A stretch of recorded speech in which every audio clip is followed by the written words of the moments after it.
Well, good morning from the high desert of Southern California, I forgot where I am, the low desert of Southern California.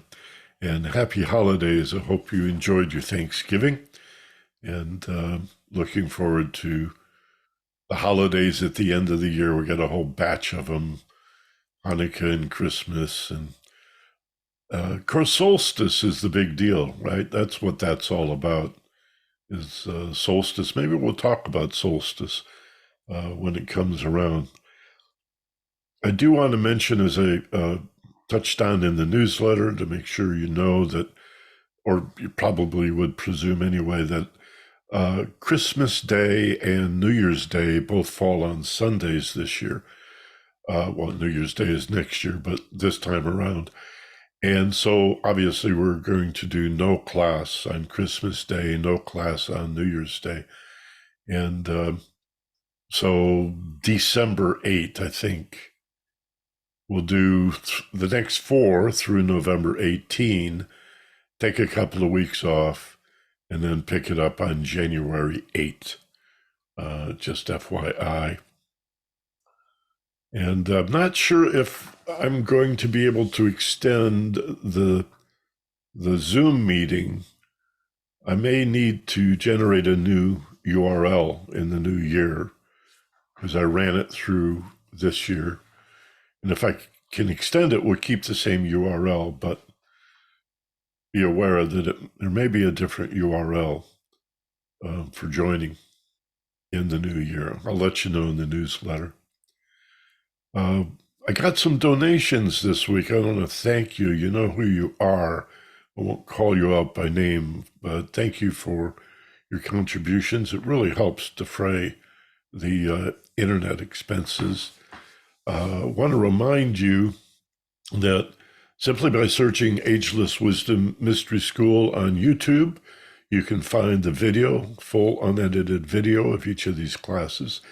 And similarly, the podcast, which is edited, we pull out the meditation and the Q&A. And the podcast is also available on all players, wherever you get your podcast. Again, just search Ageless Wisdom Mystery School. The classic course is Wisdom of the Soul. And today we're going to pick up where we left off last week and continue through some of the basic suppositions. That's what I'm going to call them. The precepts, I don't want it confused with the Buddhist precepts. And I'm not sure what else to call these principles or these. They're certainly not rules. This, again, is not about dogma or any strict interpretation of anything. So I think supposition may be the best word for these principles, these keys, pillars, maybe. Not sure what else you want to call them. And so we'll do that right after the opening meditation. And I still hear a few people coming in. So welcome to you folks too. And let's do our opening meditation. If you close your eyes and relax, sit up in the chair. It's fine to use the back of the chair to support you. But you want to sit straight, yet not rigid. The idea is to relax and feel balanced and centered in the chair. Balanced and centered, I would say also open and receptive. Consider what that means, to be open and receptive. It's sort of like to drop your guard, right? To let go of any concern that there's any kind of threat or danger or hazard at hand. You're safe. Feel safe. Remind yourself that you're safe. And just follow my voice. As you begin by taking 3 or 4 nice, slow, deep breaths, pulling in strength, pulling in power as you inhale through your nose, Hold for just a moment as you peak, and then as you exhale, feel a letting go feeling all the way out, all the way out. Pause for a beat, there's no hurry, and then continue with a third and a fourth slow, deep breath. In comes the good air, out goes the bad air like black, oily smoke. Release the tension. Release your worries and concerns. Allow the chair to support you. Just as the floor supports the chair, it does not need your cooperation.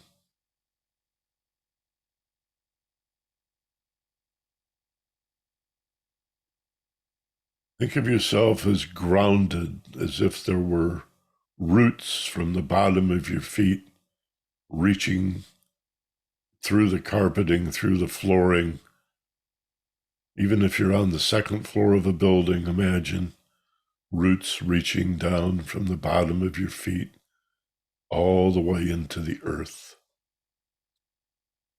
How would a tree feel? How must a tree feel to be so securely rooted in the ground? For that matter, a bush, a flower, a blade of grass. To know that it belongs here, that this is your spot, this is where you grow. Make that energy connection to the earth. Ground yourself. Feeling well grounded. And at the top of your head, again, the phrase open and receptive. Feel open and receptive at the crown to a downward precipitation of spiritual energy, chi or ki, kundalini, prana, Holy Spirit, whatever you want to call it. The energy that illumines and animates us gently like a fine rain coming into the top of your head. So that you're the middle element between the earth and the sky, between the material world and the spiritual world, between matter and energy, don't you see?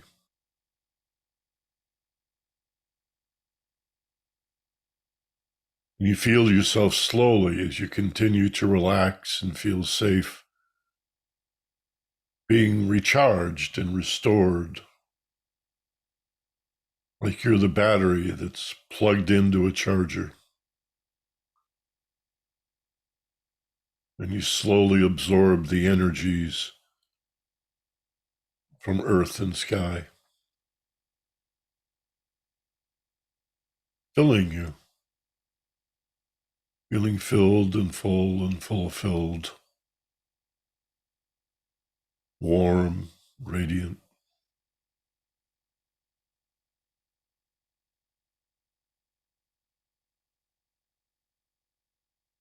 As we approach the end of the year and the winter solstice in a few weeks, consider that this is, in a sense, a time of conclusion, the end of a year, facing the beginning of a brand new year.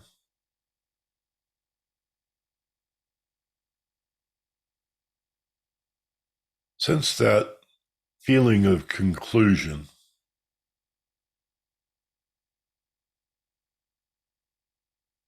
as well as a sense of a new beginning.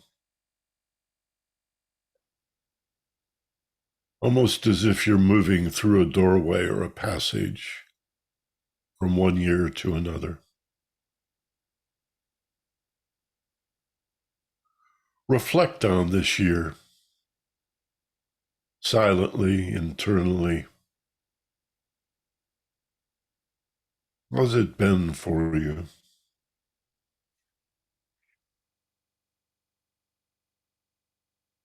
Consider the high points and the low points.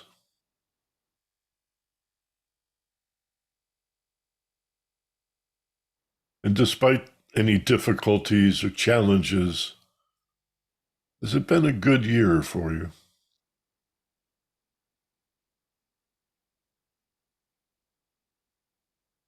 You feel yourself progressing.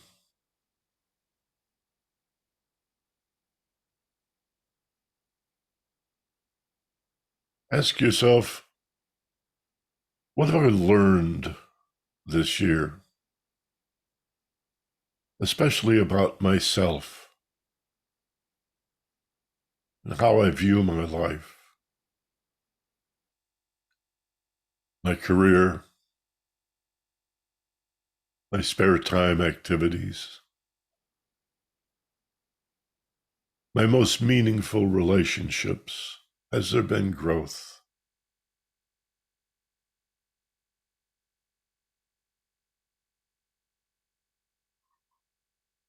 And where there has, even subtle improvement, an unfolding, a maturing, a sense of becoming a little wiser, acknowledge that.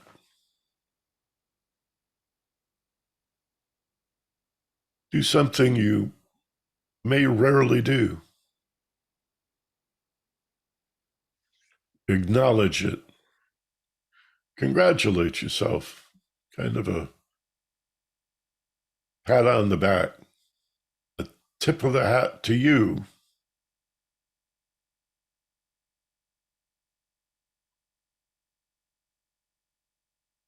for living a life that is getting better and better, better and better every day in every way.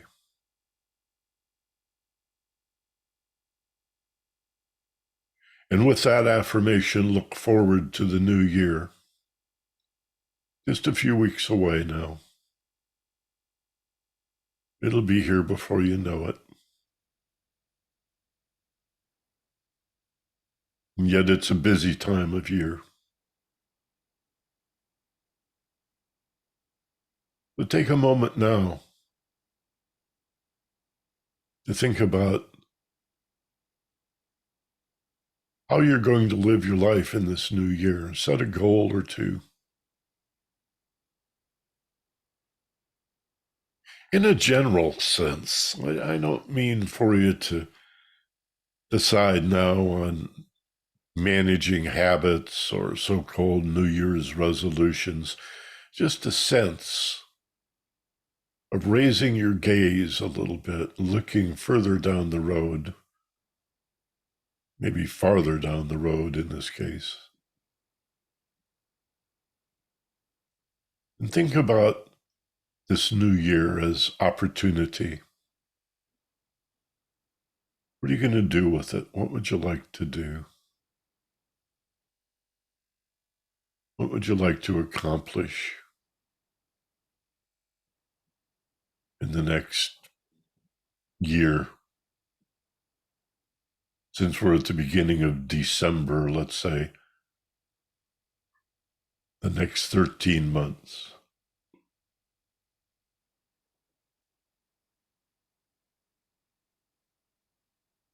As if the solstice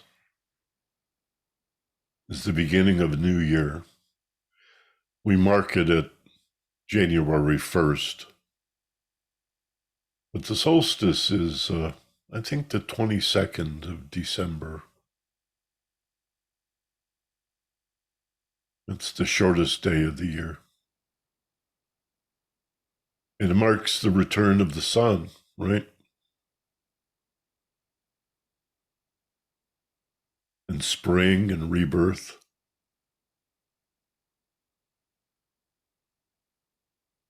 It's a good time to reconnoiter and reaffirm your decisions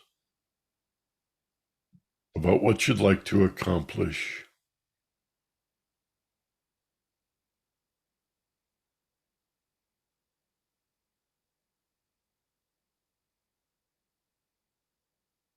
And consider that this is a gift, kind of a Christmas, Hanukkah, coming of the light, solstice, New Year. A gift to yourself to be, if nothing else, more conscious, more aware, to slow things down a little bit, pay attention.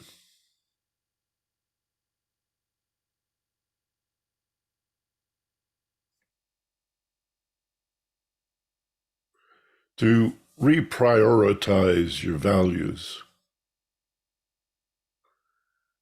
and reconsider what's really important to you and why.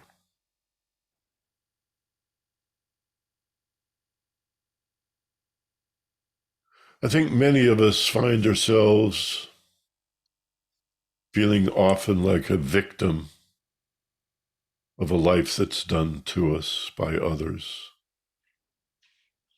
or by circumstances and events,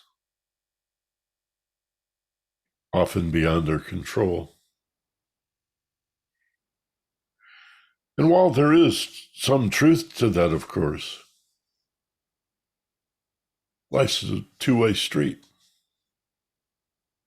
There is the other side, what you put out, how you respond, and what you initiate. And I'd suggest that may be the primary side of this give and take. That which you initiate, and the conscious, ever more conscious choices we make about how we respond to what seems to be done to us.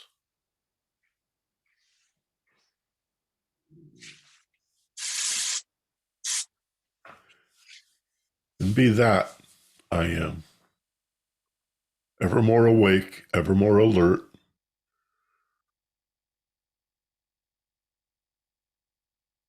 consciously being more purposeful and deliberate, just slowing down.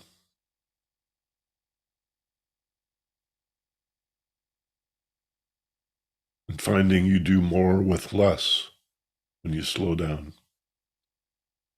When you become more aware, more conscious, you make fewer mistakes.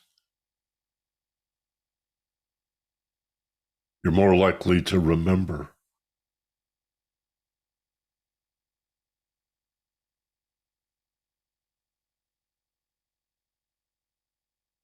There are fewer oversights and missed opportunities. When you breathe and relax and slow down and live in the moment. Oh, surely there are times to examine the past and learn from the past and perhaps heal the past, and so too times to plan the future. To anticipate, to set goals. But to do that in the present moment is different than being lost in thoughts about the past or the future. Allowing yourself to be dragged into regrets and resentments about water that's already way downstream. You know? Or lost in thought, dragged into our future fears and anxieties about that which is unknown, that which is yet to be, and all the what ifs that we do, the hypotheticals we create out of whole cloth.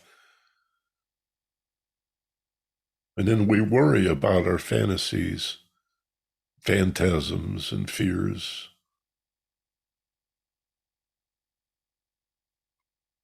Consider how much of our anxiety, our routine daily stress, is a set of emotional feelings looking for a reason to be, looking to justify our right to continue to hold on for dear life, looking for an excuse.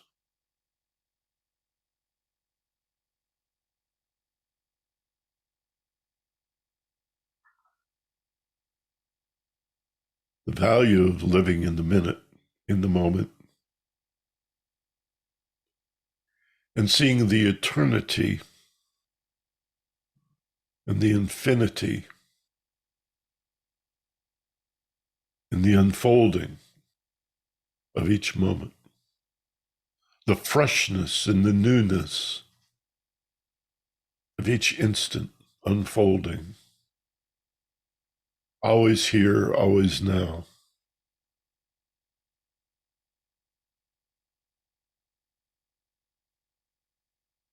Is that it's real.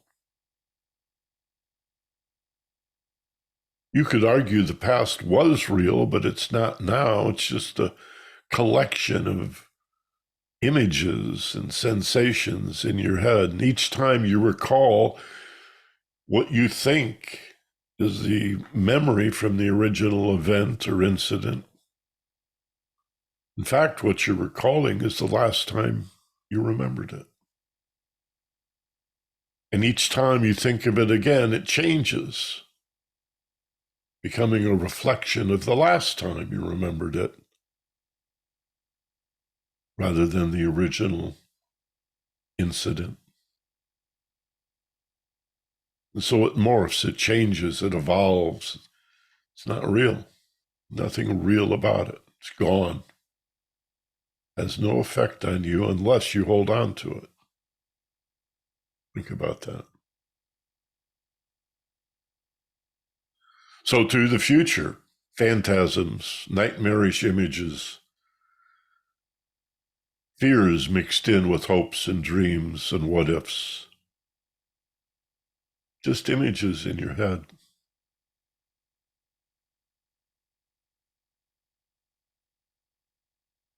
To be more aware, more alert, more responsive, more alive, more invigorated, more enthusiastic, happier, and more joyful.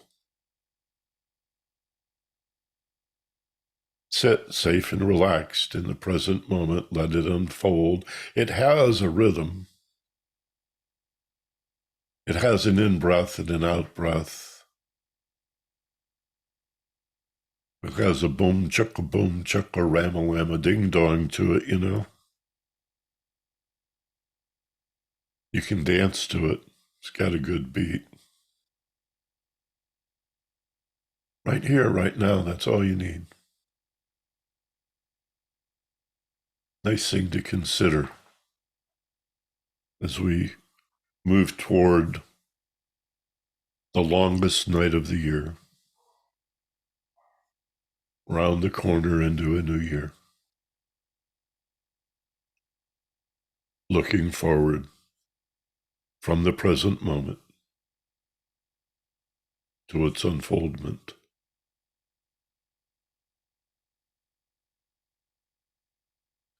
And each one of us is getting better and better. Even if we didn't try, we'd get better and better. Even in spite of ourselves, we are getting better and better. But when we devote ourselves to improvement, we accelerate and amplify that process. Every day in every way. Better and better and better. Mistakes are not failures. Missed opportunities are not failures. They're opportunities to learn. The only failure is quitting, giving up, throwing in the towel, refusing to believe in yourself.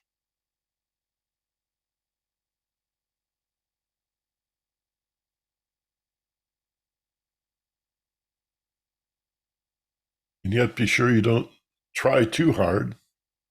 Then you sabotage yourself with too much effort, too much stress, too much expectation. Who are we trying to please anyway? I'm serious. Who are we trying to please?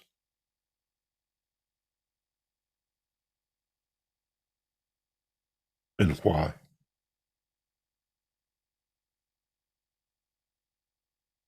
Let that be an open question for you.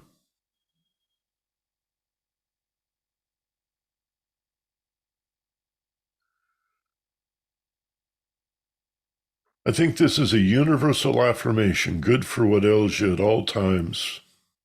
For every reason, for no reason whatsoever. I'm getting better and better every day in every way. I'm getting better and better and better.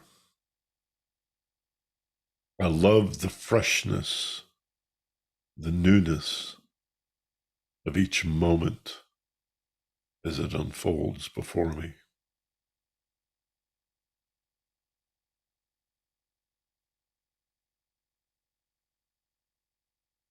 And bring this attitude and this feeling, this optimism and enthusiasm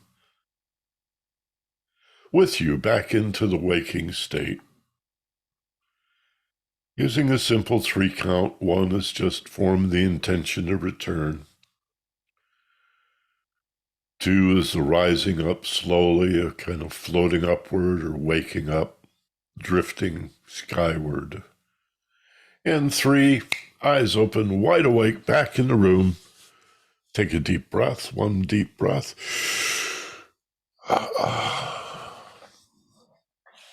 Feeling better than before. Eyes open, wide awake, feeling better than before. All right, good. Doesn't time fly? Isn't it amazing? So I can't meditate for 10 minutes. Well, that was pretty much a half hour, pretty close to it. It zooms by. Okay, let's go back. 2 weeks ago, we did the wisdom traditions of the world, and we ran down those. I opened the wrong one here. Hold on, that's participants. Let me go to, there it is, share screen. And I'll bring up this document that we had on the screen last week and pick up where we left off. Last week, we were doing the suppositions that come out of these various mystical traditions or wisdom traditions. And we got through 1 bullet point, which I'll read to you again here.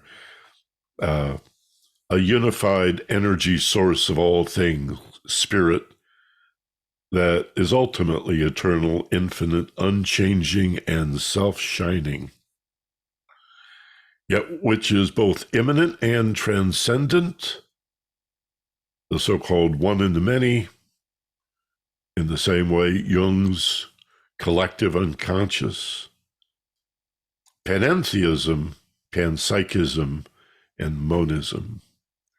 So if you were here last week, you remember that. If you were not, you can listen to the podcast or check out the video on YouTube, Ageless Wisdom Mystery School. So the second bullet point today, one of the suppositions that unifies all of these schools is the idea of unity over dualism. This is also called Advaita, no second, not two, is the best definition in English, or the most common, most agreed upon definition in English for the Sanskrit word Advaita.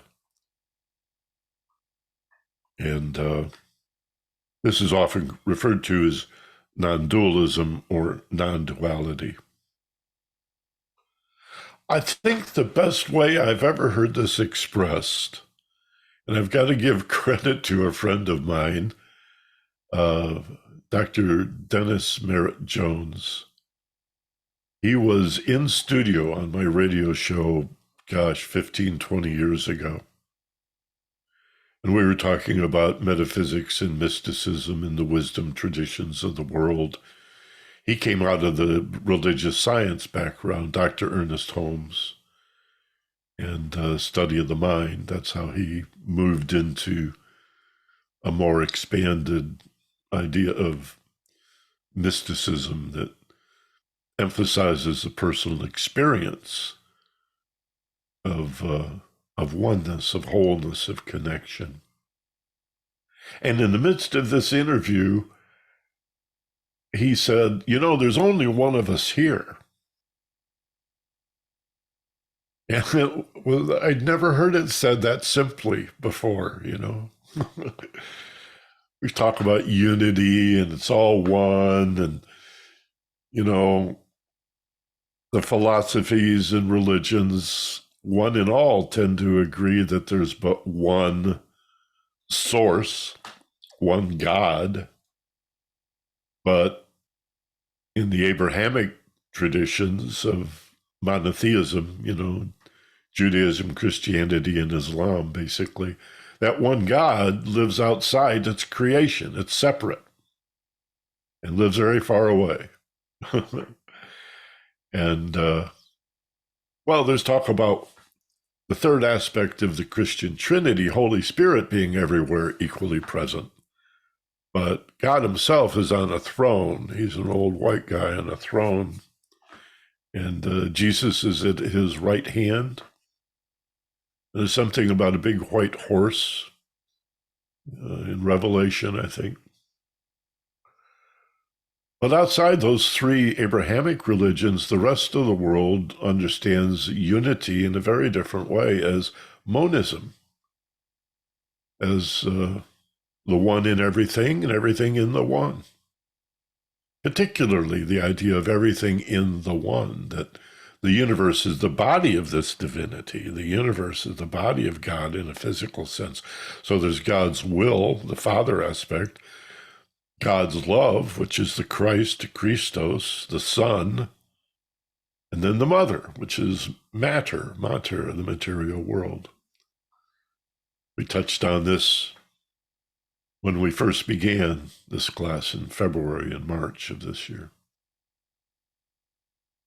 Not too many Christians think of it this way. They're not really taught this idea that Father, Son, and Holy Spirit is really Father, Son, and Mother, and Father, Spirit is the will of God, and that the Mother is the mater, the madre, the mater in Latin, the material world, receptive to the Spirit, right? Just like nature. The male of the species is causative, and the female is receptive. So these are polarities, like on a bar magnet. But the magnetic field that unifies spirit and matter, Father and Mother, God's will and his manifestation as separate forms, that middle element, that magnetic field that unifies the poles, is God's love. That's what Christ represents. That's what Buddha represents. And it's not emotional love, it's consciousness, it's awareness, which is the focus of the wisdom traditions. We're developing higher consciousness. We're developing expanded awareness. So it's important to be aware of the nature of unity, not only because it contains the Trinity, but because our minds are naturally dualistic. And perhaps it comes from gender, although that's being challenged now. We're seeing gender as more fluid than the physical body itself would suggest. I think even go back to Jungian psychology, he talked about every single individual having an anima and an animus, which is like a male and a female aspect.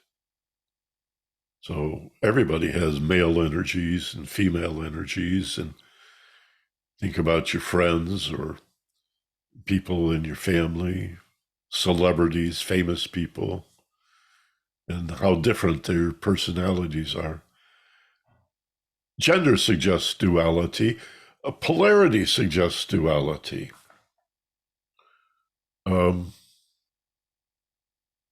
All spirit, all energy vibrates. That's what energy does. It oscillates. It has an amplitude, how high the peak, how deep the trough, and it has frequency, how often it does that in a given unit of time. Cycles per second, right? Or we're talking about the solstice cycles per year. This takes you into astrology and the seasons and the phases of the moon. The cyclic nature of things suggests that there is a crest or a peak and then a trough. Just imagine stretching a rubber band and you pluck the rubber band and it vibrates, right? So how high how low it goes, that's the amplitude. How quickly it does that is the frequency. So electromagnetism has a dualism to it. Gender, electromagnetism. We have two hemispheres in the brain that are quite different. I've talked to some neurologists about this.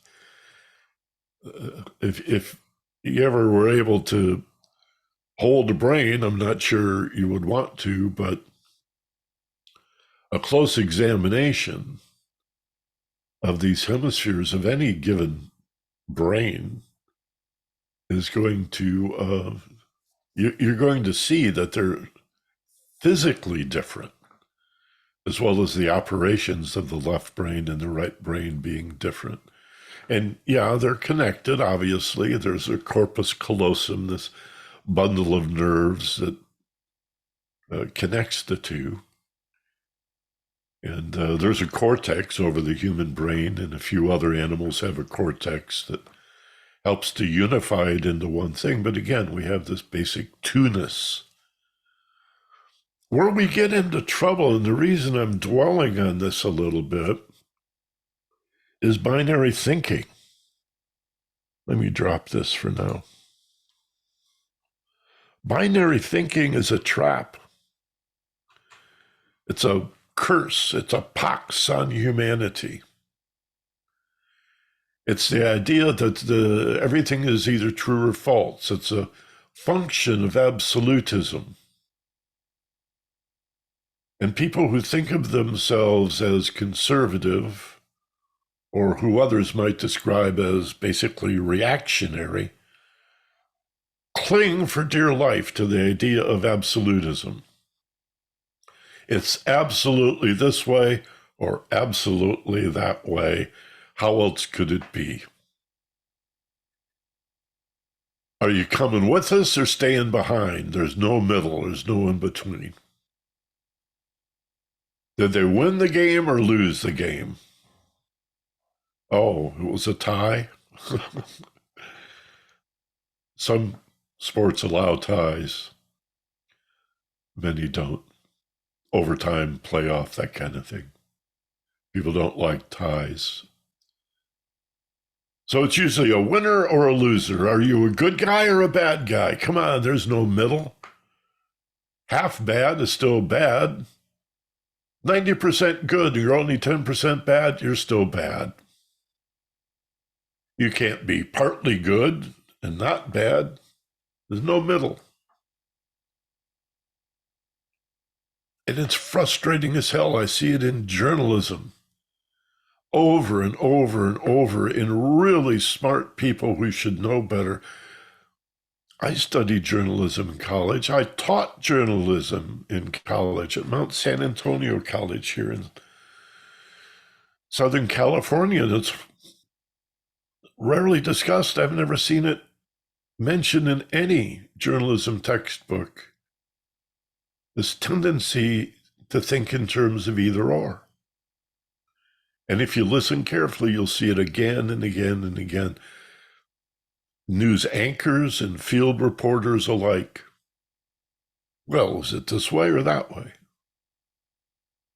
I mean, here's the debate. We have an energy situation. Are we going to burn coal and fossil fuels or go nuclear?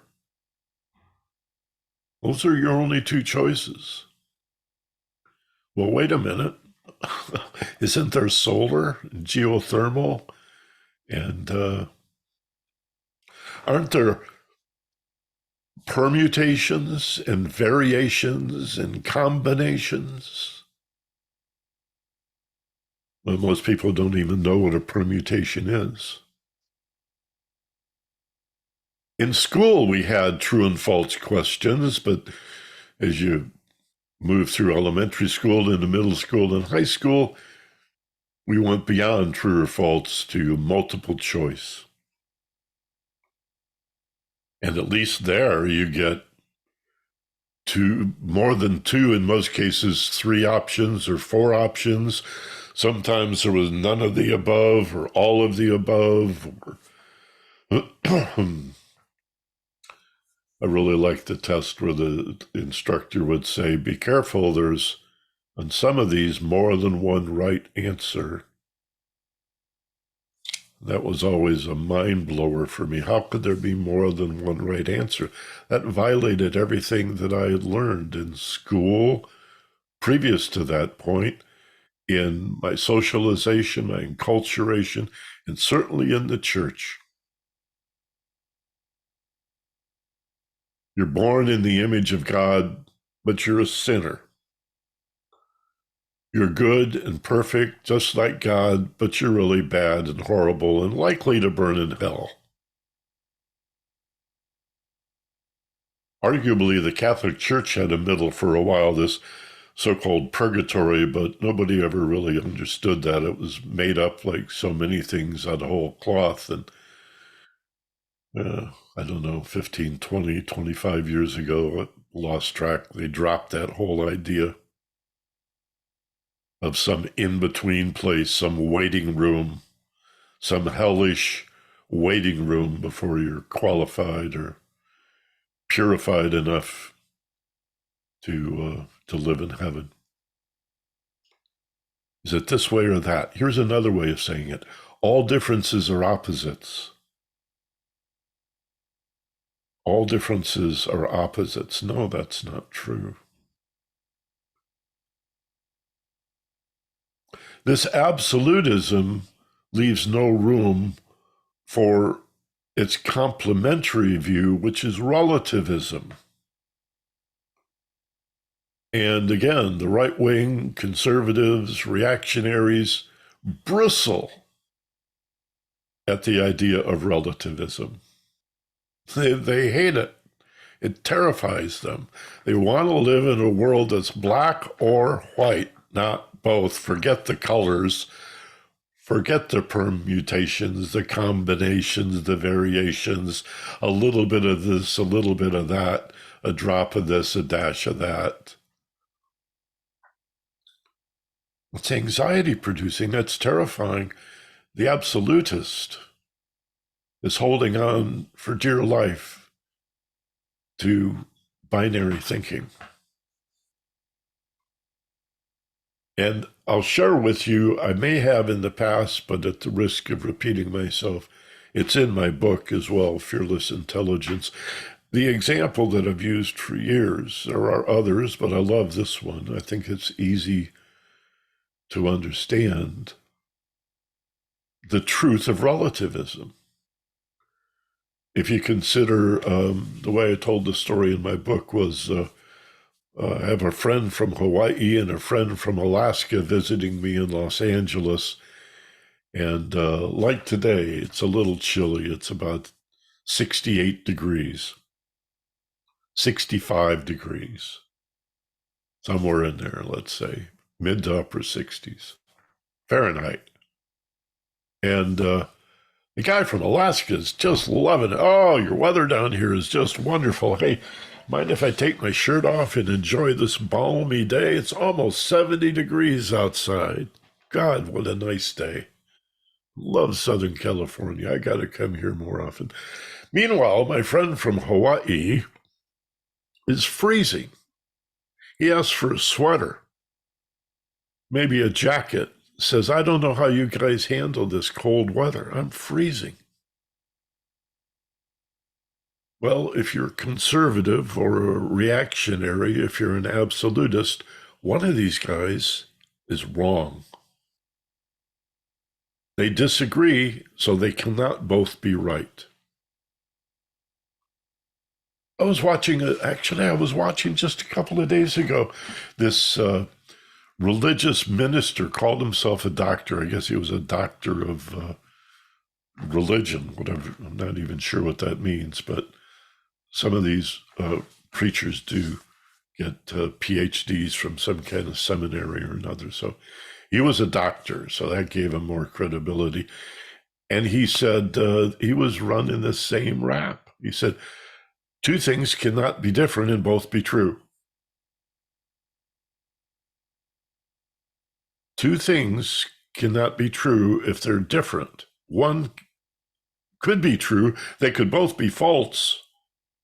But if one's true and the other is different in any way, even in the slightest way, it's wrong, it's false, it's bad, it's evil.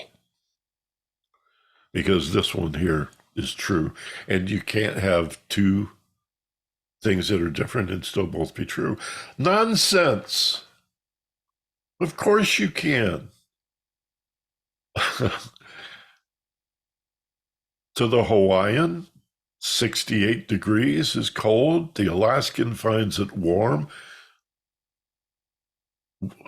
They're not neither one of them is wrong. Now, take this to politics, where we only have two ways of thinking in politics: liberal and conservative, or progressive and reactionary. We have two political parties, essentially, Republican and Democrat. Most people believe there are only two conceivable economies: capitalism and socialism. And the extremes would be fascism, authoritarianism, and communism, both of which are prone toward totalitarianism or authoritarianism. What is this binary thinking? Only two economies, really? So we have to send troops to Korea in the 1950s to fight a war, shooting at strangers over economic ideas, and then repeat the mistake in Vietnam over economies because of some silly domino theory and a fear that the whole world was going to go capitalist, which is authoritarian. And I think I misspoke. Communism, which would be authoritarian, and capitalism is free market. I think we all know free enterprise and capitalism are two very different things. Monopoly capitalism, cartel capitalism, winner-take-all capitalism is not free enterprise. But by conflating the two, we can also conflate it with the idea of freedom as liberty. So in order to be free and democratic people, we have to have a free enterprise system, which I love. I'd love the idea of free enterprise. But cartel capitalism is a distortion of that. And yet, How many people in the world would say, well, there's got to be a third way, there's got to be a fourth option, a fifth possibility? Aren't there different ways of doing economy? Couldn't we find something in the middle? Well, we already have. America may be a monopolistic, capitalistic, winner take all. I mean, there's only 5 companies that own everything, right? 5 companies own the media. All your food comes from 5 companies. All the meat comes from 4 companies. Um, how many energy companies are there? 6. Used to be the 7 sisters. I think maybe effectively 5 now. There's nothing free about that. But if you're locked in dualism, this binary thinking, there's only 2 ways anything can be. It's a curse. It's a mental trap. We have to be smarter than this. And so too with politics, the Republicans and the Democrats getting more and more extreme. Republicans getting more extreme. Liberals are getting more extreme. There's some of this cancel culture stuff that is way, way off the rails. So the beauty of it in a free society is that you have this whole spectrum in the middle. A little of this and a little of that blended. I mean, are not the interstate highways the socialist, an application of socialism? Federal schools, public schools, is not socialism? Parks, national parks, is that not socialism? So obviously there's a third way and a fourth possibility and a fifth alternative and a sixth way of looking at things. And yet, here's the point, here's the bottom line as we round third and head for home. Love to hear your comments and questions on binary thinking.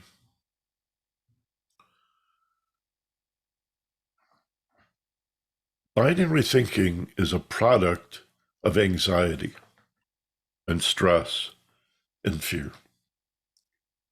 So the more anxious, the more nervous, the more terrified, the more panicky. Well, I'm not frightened, Michael. I have my concerns. I'm a little, wary of this or that. Well, whatever term you use for it. Anxiety, stress, tension shatters awareness and promotes binary thinking. And if you think about why that would be so, how we evolved in that way, it's the fight or flight response. Anxiety is fight or flight. Fear is fight or flight. Stress, tension result from the fight or flight response being triggered, not by danger, but simply by confusion and things unknown, at the center of which is the self. It's us that we don't know and understand. That's what we're afraid of. We're afraid of ourselves because we don't know the self. That shatters awareness. It destroys insight and understanding when we most need it. When we think there's only 2 and can't find a third or a fourth or a fifth alternative, that stresses us out. And so either or thinking is appropriate if there's real danger hidden in or hidden by what we don't know and what we don't understand about the world, but primarily about ourselves. And so this whole wisdom tradition, all these mystery schools ultimately are about consciousness, awareness, developing it in such a way that we can become fearless. That's my book, Fearless Intelligence. And expand our awareness, raise our consciousness, enhance our understanding, our insight, and our access to wisdom and truth, profound understanding when we need it. So, in all of its forms, beware of binary thinking. It's either this or that. Because if nothing else, it's a sign of stress and anxiety. Your brain is shut down and cannot think in relative terms. But you're either with me or against me. You're either good or bad. You're either right or wrong. And don't come at me with these maybes and these sort of this and a little of that, because that scares me even more. I want to know, are you on my side? Are you not on my side?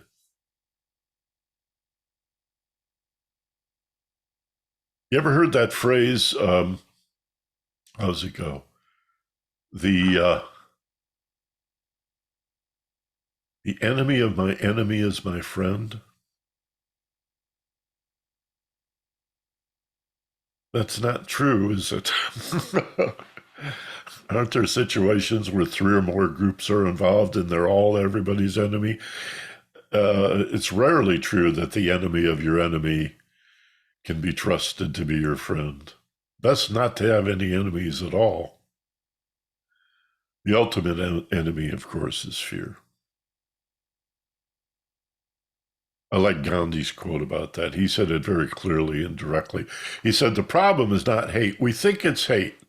We think it comes out of anger, but the real problem is the fear at its root. And what is fear? An indication of danger? No, it's an indication of ignorance and confusion.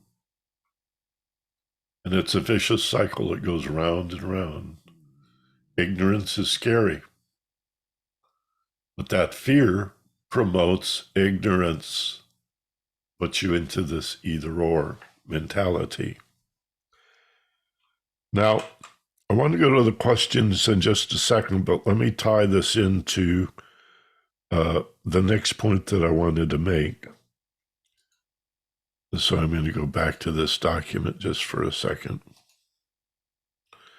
And you'll see right below unity over dualism, this next bullet point, which we'll talk about more next week. Love wisdom is the path connecting man to God, an aspirational longing known as divine homesickness, and the middle way. We did a whole class on the middle way a few weeks ago. So this path, the path of love, the path of wisdom, the path of consciousness, the Christ consciousness that stands between the Father's love and the Mother's material nature, the receptivity of spirit into matter. That middle is how you break open the dualism that we've been discussing today. It denies it. It's why 3 is such an important number. It's this middle way that unifies the apparent opposites of spirit and matter, God and man, heaven and earth, into one whole thing. And so that's what I want to talk about next week. We'll touch a little bit on the middle way. And then the next bullet point is harmony over conflict, cruelty, hostility, and violence by means of compassion, kindness, de-escalation, nonviolence, and forgiveness. And here's your Trinity again. Unity and diversity are connected by harmony. And I could use any one of a dozen or more versions of that Trinity. But you can see why this is esoteric material, right? This is not for the casual observer. You really have to be committed and devoted to wanting to understand things. But look at the freedom of being able to escape, to transcend the either-or madness of the world, the divisiveness that set families against each other, like the Civil War, brother against brother, literally shooting hot lead at each other over ideas because of an inability to find harmony in the relative. A little of this and a little of that is a good thing. We can have both. Again, the reactionary is terrified by both or all. Let's all get together. See? I think this is huge. I think this is as all-encompassing as it could possibly be, as inclusive as it gets, to break out of the chains of either-or thinking and immediately begin to look in every situation for the third way, the middle way. And that will lead you, like the rainbows between black and white, to a fourth alternative, a fifth possibility, a sixth variation, a seventh permutation, and on and on and on and on. That's goodness, truth, and beauty. The either or, the all or nothing. Well, you're either coming with me or you're staying behind. That's rare. It exists. There are situations that are binary, either or, one way or the other, but that's the exception. It's rare. God, don't limit yourself to that. Don't get in arguments. I mean, the basic domestic argument is two people trying to get heard and understood by winning an argument, which means the person you love has to lose an argument. And if you're successful and you win an argument with your spouse or your partner, the relationship loses. There is no winning. Right? Right? If either of you lose, the relationship suffers. So why do we do it? This is really leads to another theme, another class for another day. But the harmony in that middle way between unity and diversity, that path. Remember Christ said, I am the way, or the path is often discussed in spiritual literature. That's what we're talking about, is in the domestic argument, for example, or it could be a boss and an employee at work, or two people in a bar having an argument over a football game. The alternative to winning the argument or trying to win an argument by making the other one lose is to understand. And the way you get understood is to understand the other, be the leader, put your agenda down long enough to listen to them and then play it back. Say, I don't agree with you, but I want to make sure you feel heard and understood. That's all they want. Or you can now consider that's all we want is to be understood. If the person you're arguing with tells you, I understand how you feel, I understand what you're saying, I understand your position, I have a different view, which maybe I'll get to tell you about in a minute here, but I understand what you're saying. I think you got a point. I could give you 10 or 20% on that. But I think my argument is like 80% true. You'll probably disagree. What we really want is to understand, but this chemical binary nonsense generated by fear and stress and anxiety, shattering awareness and consciousness, makes it so difficult, and we retreat to dualism.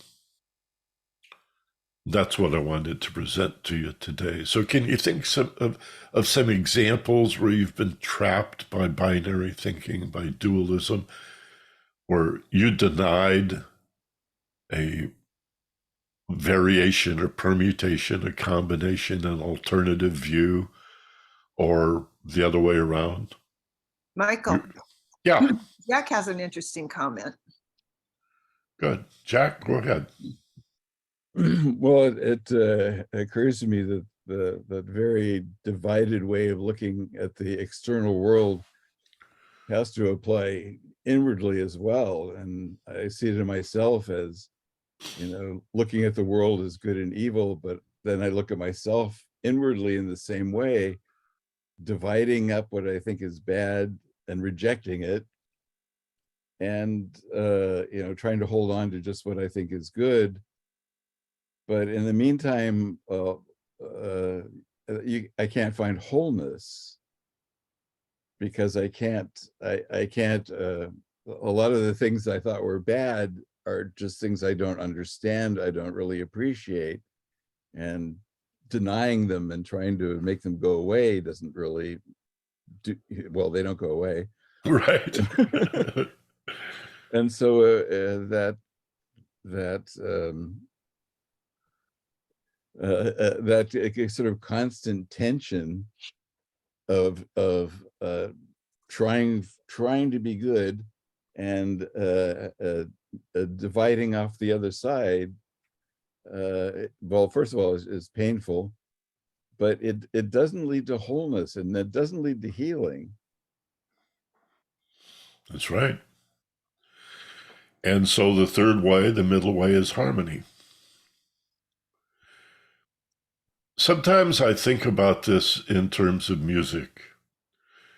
And if we all sang the same note, there's a choir, and here's the melody, and everybody sings the melody, what you get is a children's choir. It sounds nice, but it's just, or if you were in a crowd of people like a church or a meeting hall and you all sang the same song, it's unlikely anybody would sing the harmony part. And yet, in music, there is harmony based on these so-called harmonics, like the third and the fifth. They're mathematical harmonics that I won't get into, but the math of it. But they have mathematically similar resonances, so that if somebody sings a note and then somebody goes a third above that and then a fifth above that, you've got a major chord. And that's harmony. And when people do that, it's beautiful. It sounds beautiful. And there's a story in Hawaii. Well, it's history. The history of Hawaii is that, well, it includes this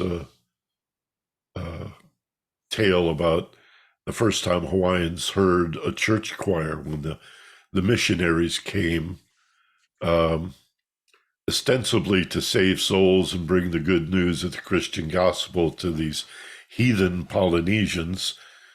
Actually, what they were planning to do is occupy the island, steal the land, which they did. 50th state. That's an occupied country out there. Having lived there 5 years, I can tell you that. They banned the language.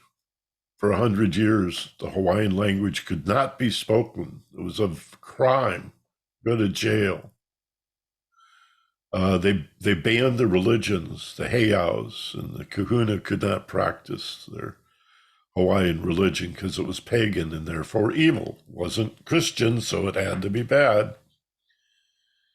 You find very conservative Christians, the fundamentalists, same thing now. They don't like the other Christians that aren't fundamentalists, say they're bad, wrong, hellbound, much less the Catholic, the Jew, the Muslim, and let's not even get into those crazy Eastern philosophies. It's only a literal interpretation of this Holy Bible put together by the Emperor Constantine and 400 Catholic bishops in the 5th century AD.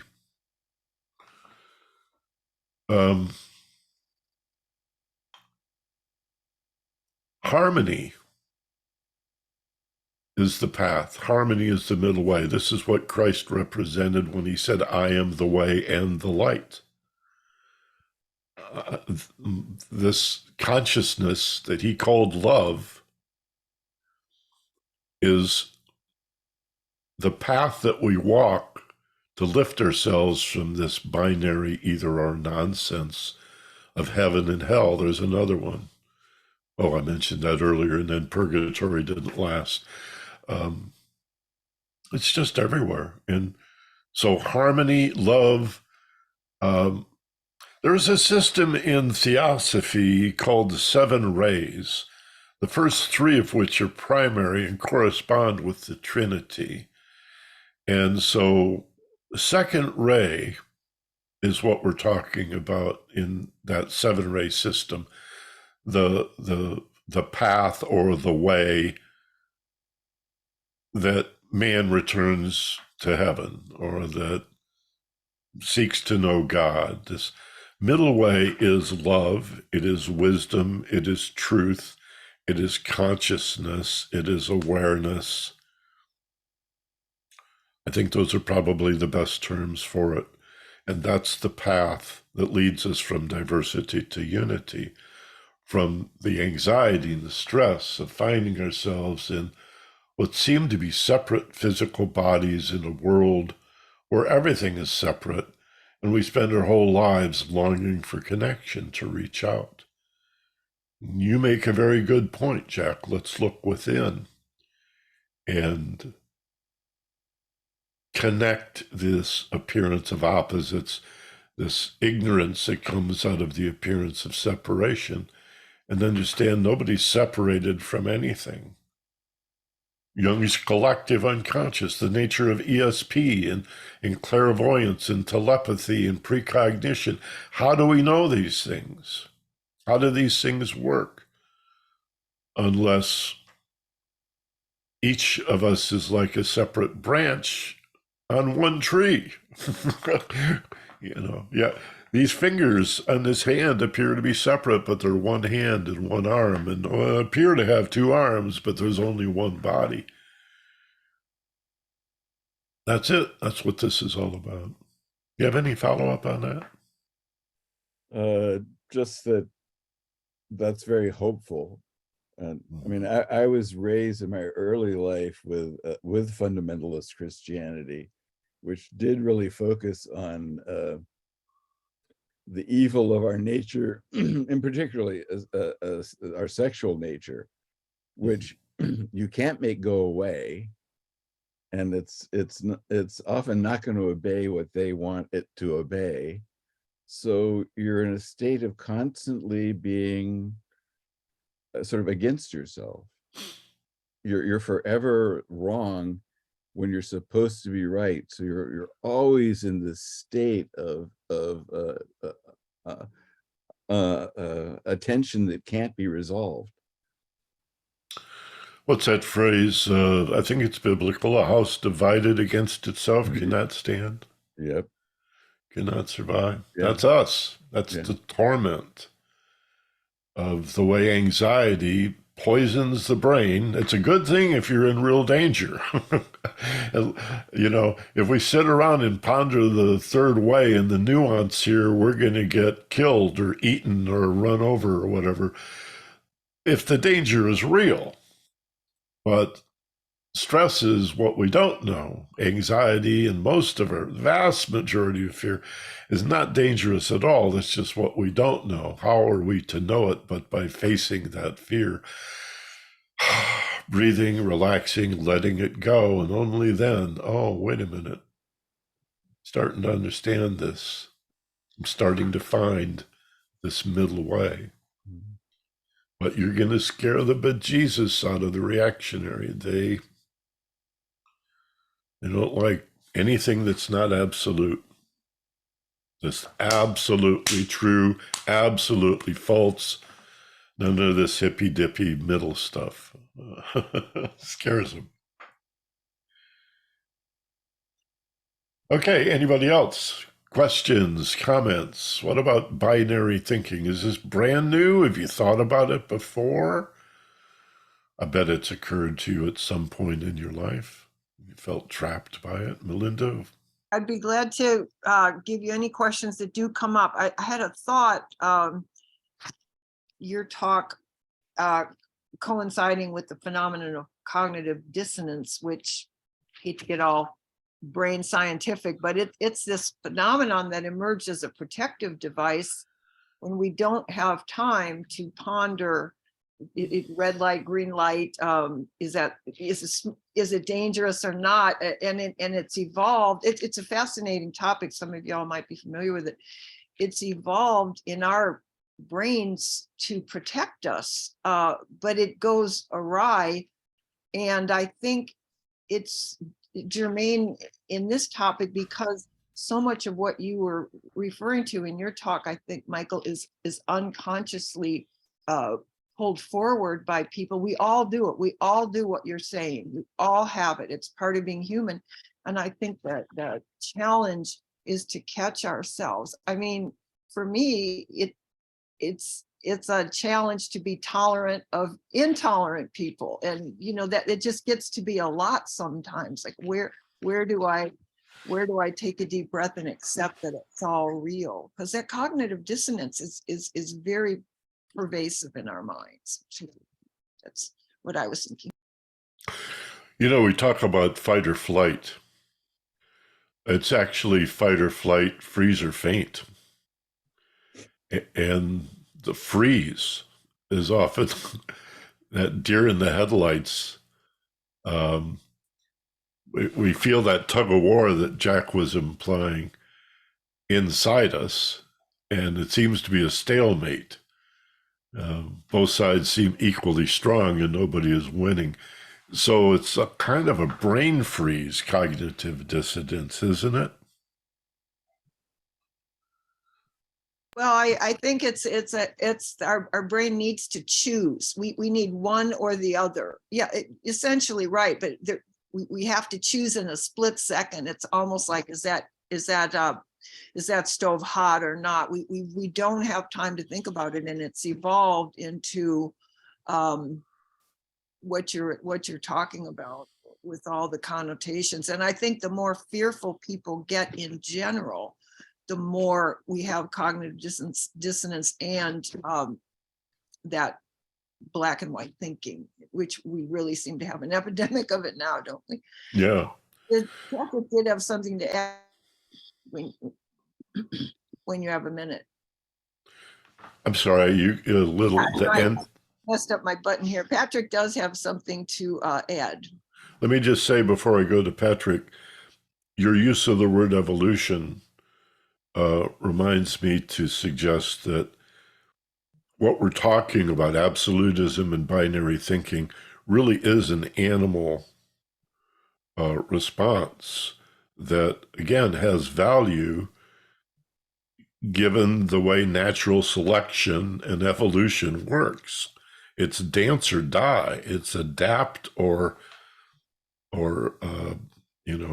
become extinct.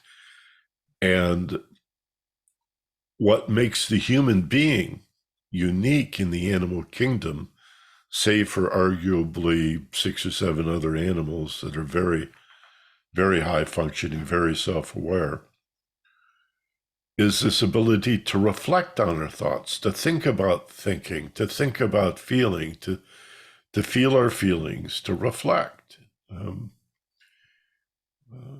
Now, again, we can overdo that. That contemplation can be lost in thought and a kind of a torment. And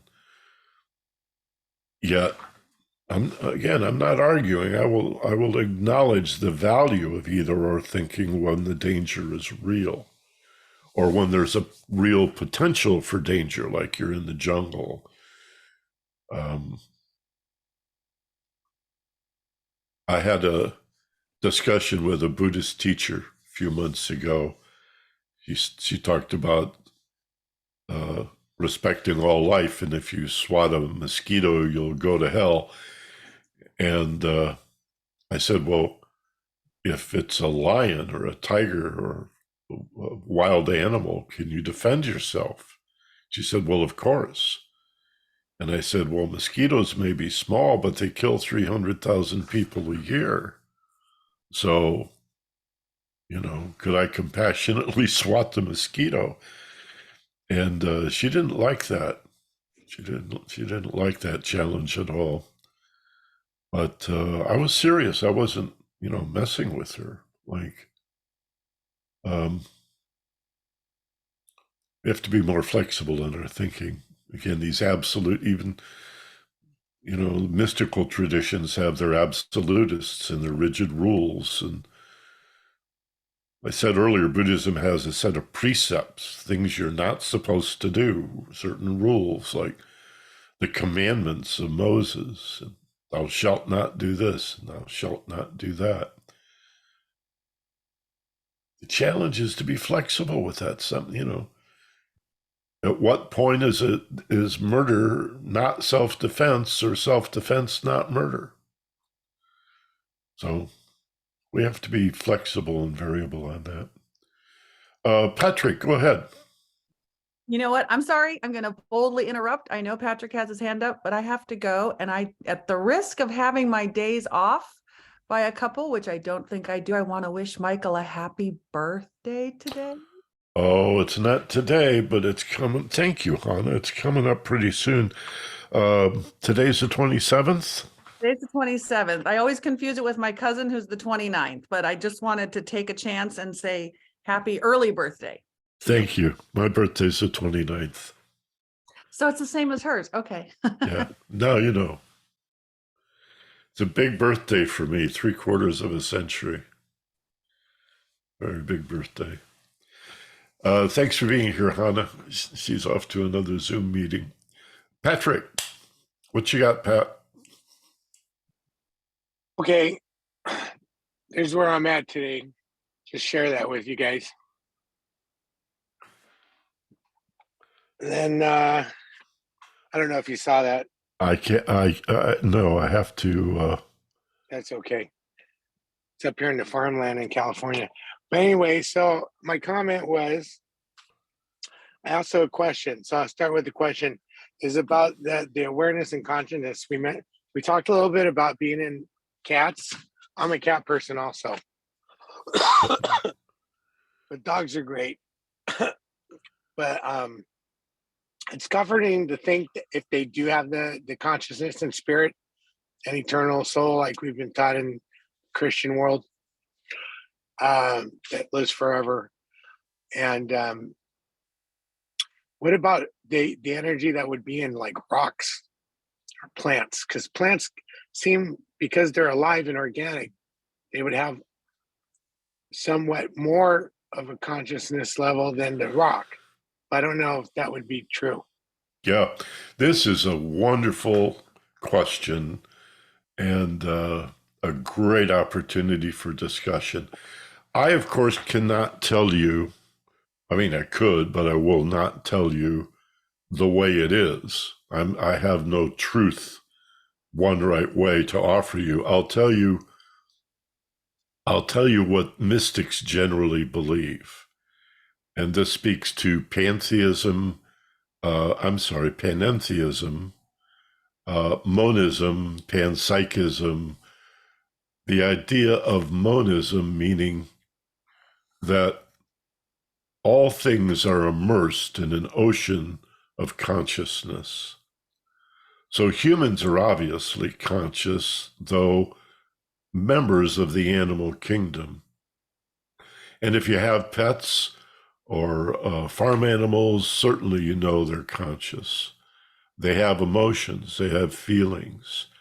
They save each other sometimes. They grieve when they lose an offspring or a member of the group.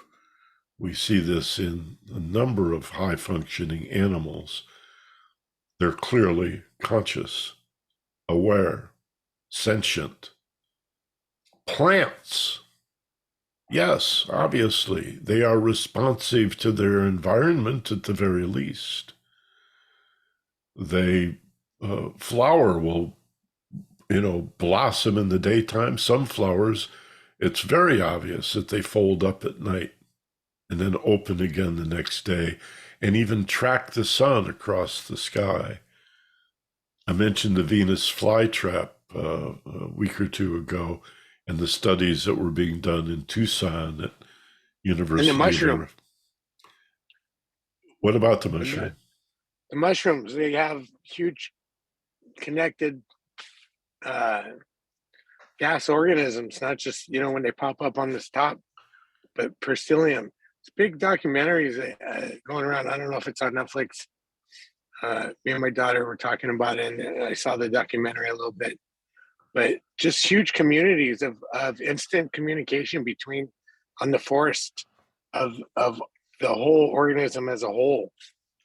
Well, mycelium is the plant. Mycelium will go for acres. Could be 100 acres, a network under the ground, and the mushroom is just the fruit of the mycelium.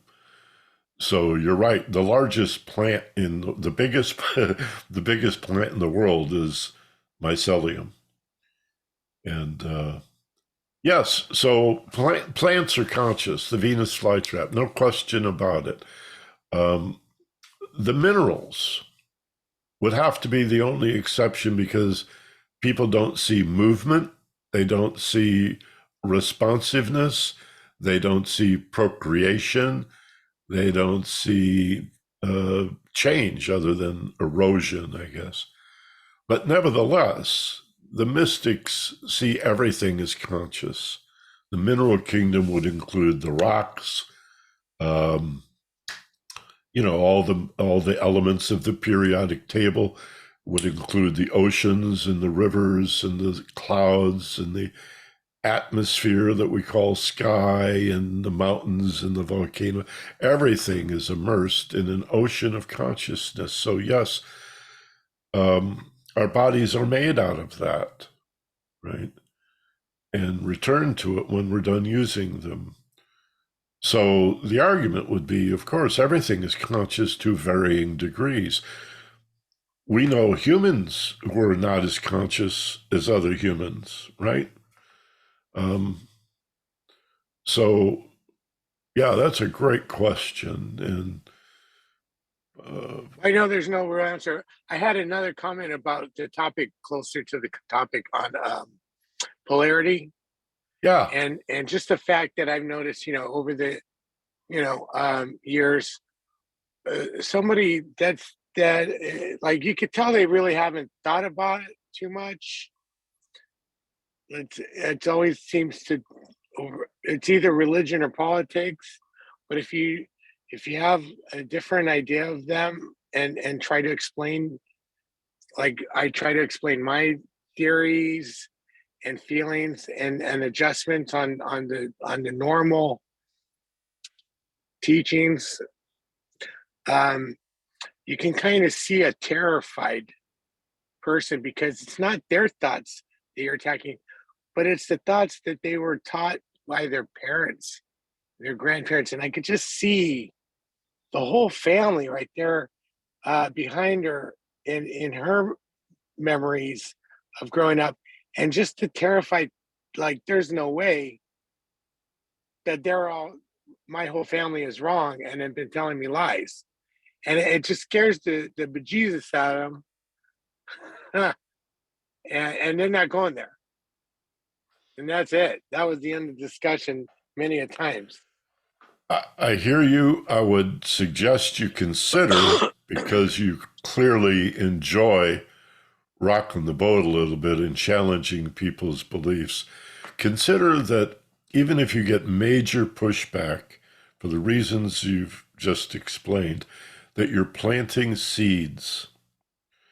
And even though the person may deny what you're saying as impossible and completely false and untrue and even demonic, right? Blasphemous.